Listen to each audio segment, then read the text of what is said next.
All right, so a couple months back, Lumix came out with this version 3.0 firmware update for the S5II and S5IIX, and the big flagship feature of it was an upgraded E-stabilization. It now had a high mode, which is supposed to give crazy good stabilization in camera. I've been using this stabilization ever since it came out, doing professional work, so let's check it out and see what it can do.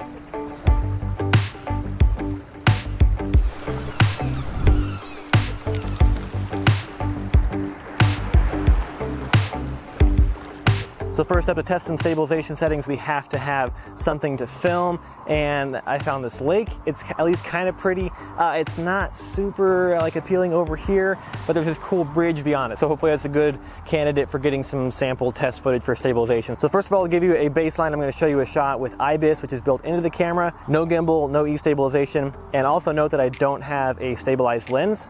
So we're just talking about in-camera stabilization. The lens I'm using for this is the kit lens, the 20-60, and I'm gonna put it like on 24 or so to give us a good, wide shot for these tests. All right, standard IBIS only, trying to walk as smoothly as I can, 24 millimeters.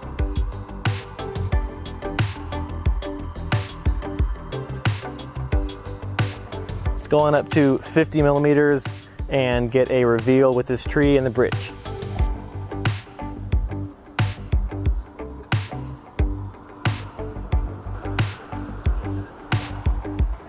All right, next let's grab the gimbal and give you the baseline of the smoothest footage you should be able to get. And here's the same two shots.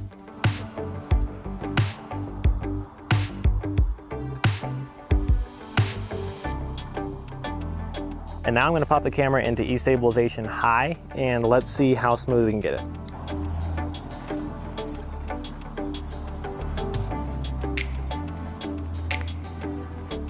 And let's do our 50 millimeter reveal with the bridge.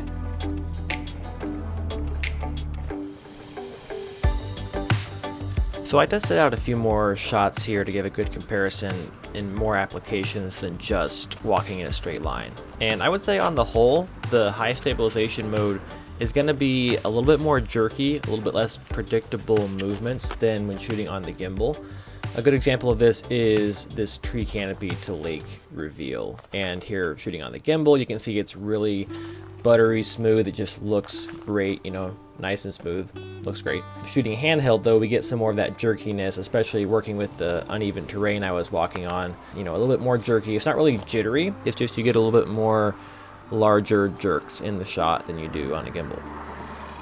So here's another collection of test shots from back at the house. And what you can see on these crepe myrtle shots is that, especially taken in short stretches, the high stabilization can really keep up and keep stride with the gimbal to where you almost can't tell the difference. Orbiting the basketball goal here, yeah, it's a little tired. Need to get a new goal, but you can kind of see a little bit of that jerkiness in the orbit. But on these shots of the house, I think I actually did a better job here than I did at the lake of getting a nice smooth line, and you're really hard pressed to tell the difference between the E-stabilization and the gimbal. They're really, really close. What I find most impressive with the E-stabilization is how it handles running. So here is a running shot on the gimbal, and you can see it's pretty smooth. A little bit of micro jitters maybe because I was running. But here's the same shot with the high E-stabilization, and this is really impressive to me. It's almost like the E-stabilization high mode is tuned and optimized for stabilizing the more predictable, albeit more harsh and aggressive movements of running, versus trying to do my smoothest gimbal walk kind of movement. This is the kind of shot that I think blew people away when the new firmware came out, because it's just incredible how it stabilizes such an aggressive movement.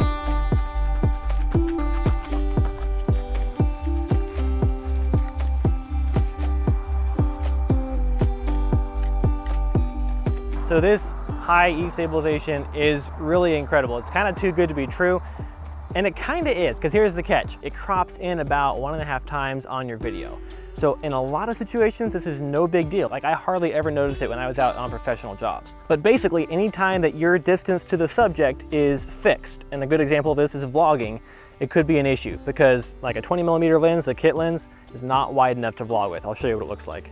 So this is 20mm with just internal IBIS on, sensor shift IBIS. and this is with E-stabilization. I mean, you could vlog, it's definitely suboptimal. I was used to vlogging with the G85 with a cropped in lens as well. So it's pretty tight, it's tighter than you'd probably like, but you can kind of get it done. But basically, anytime you have a fixed distance to subject, and this could be vlogging, this could be filming in a tight space, you know, for any kind of film you're shooting, it could be an issue to have this crop factor. Now, the previous edition firmware was really no slouch either. I mean, it did a good job. This is what you're looking at right now, the original firmware stabilization. This is just the internal IBIS, so for vlogging, really worked out pretty well. You could even do some walking shots with it. It could kind of hold up depending on what you're using it for. It definitely didn't get super smooth. Plus, the original S5II firmware even had the boost mode, which gave you tripod-like shots from handheld footage. It wasn't for moving at all, though. It was for only if you were trying to stand still, and it would lock on the footage and make it look like a tripod shot. The old E-stabilization, what's now the regular E-stabilization mode, I never used it because it was super wobbly, would add a lot of edge wobble. The footage was kind of a little bit smoother, but it really wasn't good, I guess especially at wider focal lengths. So this new high mode is way more useful than the old E-stabilization. It honestly kind of reminds me of the stabilization that action cameras have had for like 5 years, I guess ever since GoPro's Hypersmooth. But now you get that in a nice mirrorless camera, and just having that option is like, it's just so handy.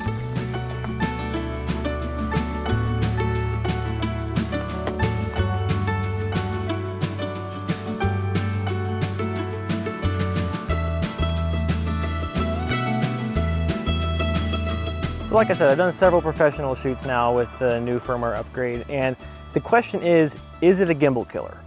Does it eliminate the need for a gimbal? Yes and no. I think a gimbal still gives you the smoothest footage in every situation. So if you're going for the smoothest footage and that is the priority, you should still use a gimbal. But there's a difference between smoothest and best. And sometimes if you're shooting something where time is of the essence, there's something happening that can't be recreated, there's maybe some interaction you want to catch while it's happening, or whatever it may be, you may end up getting better footage if you stay more nimble and more quick on your feet and don't take the time to break out the gimbal, get it all set up. Depending on the situation, you may be able to capture the moments that you need to capture better without the gimbal, and having E-stabilization in the camera that actually holds up and can give you gimbal-like footage in camera is huge, it's tremendous.